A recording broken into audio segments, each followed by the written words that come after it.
ಗೆಜ್ಜೆ ಕಾಲ್ಗಳ ಧ್ವನಿಯ ತೋರುತ ಹೆಜ್ಜೆಯ ಮೇಲೊಂದು ಹೆಜ್ಜೆಯ ನಿಕ್ಕುತ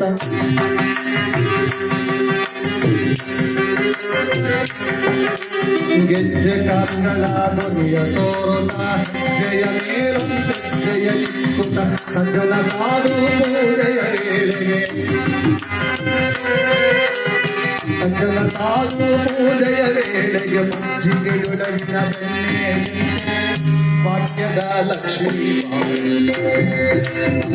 ಮಾನಿಸೋ ಭಾಗ್ಯದ ಲಕ್ಷ್ಮೀ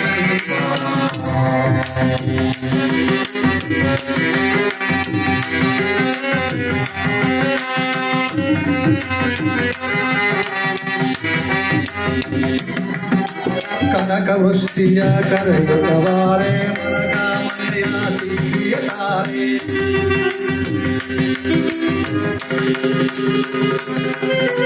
ಕನಕ ವೃಷ್ಟಿಯ ಕರೆಯುತ್ತವಾರೆ ಮನಗ ಮನೆಯ ಸಿಹಿಯ ತೋರ ದಿನಕರ ಕೋಟಿ ತೇಜದಿ ಒಡೆಯುವ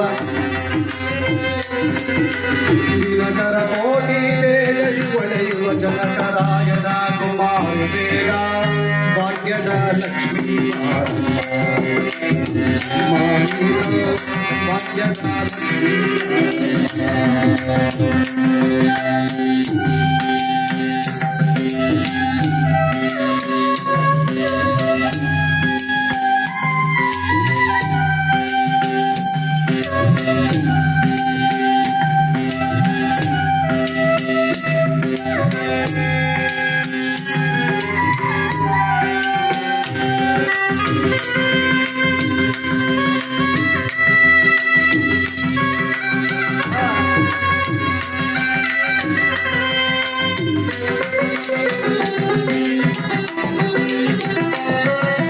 ಸಂಖ್ಯೆಯಿಲ್ಲದ ಭಾಗ್ಯವ ಕೊಟ್ಟು ಕಂಕಣ ಕೈಯ ತಿರುಗುತ್ತ ಬಾರೆ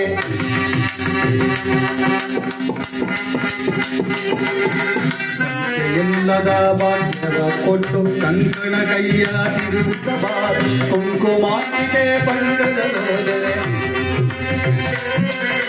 ಕುಂಕುಮಾಟಿಕೆ ಪಂಕಜಲೋಚನೆ ವೆಂಕಟರಮಣನ ಬಿಂಕರರ ಭಾಗ್ಯದ ಲಕ್ಷ್ಮೀ ಭಾಗ್ಯದ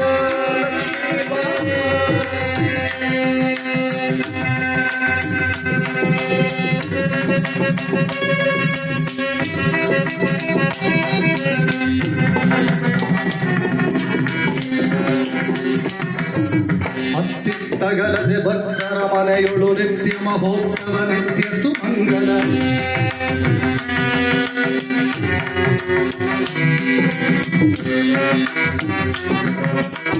ಚಿತ್ತಗಲದೆ ಭಕ್ತರ ಮನೆಯೊಳು ನಿತ್ಯ ಮಹೋತ್ಸವ ನಿತ್ಯ ಸುಮಂಗಲ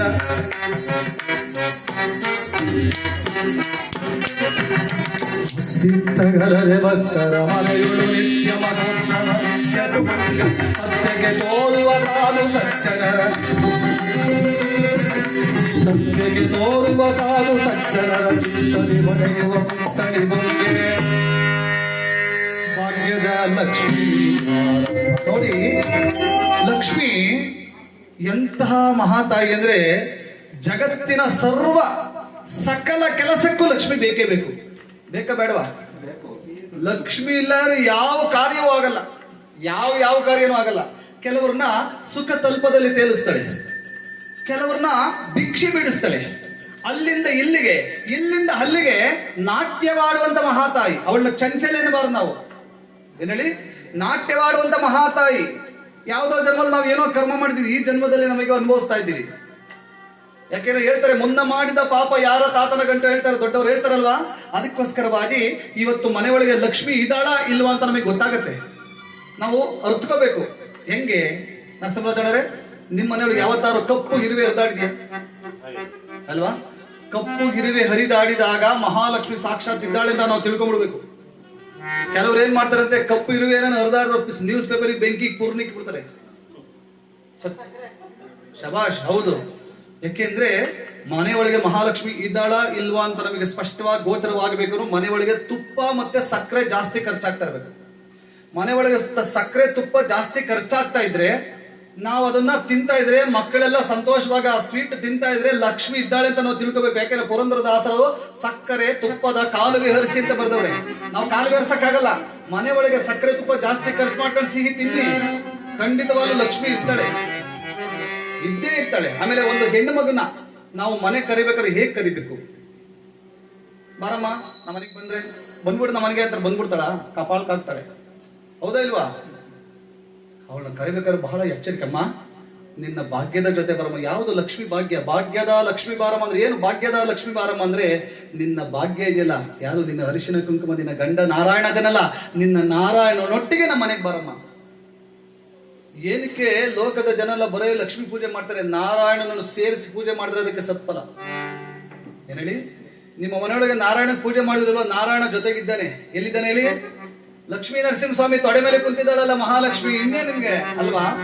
ಅದಕ್ಕೋಸ್ಕರವಾಗಿ ನಾವು ಮನೆ ಒಳಗೆ ಲಕ್ಷ್ಮಿ ಇದ್ದಾಗ ಮನೆಯಲ್ಲಿ ಅಂಟುಮುಂಟಾಗಂಗಿಲ್ಲ.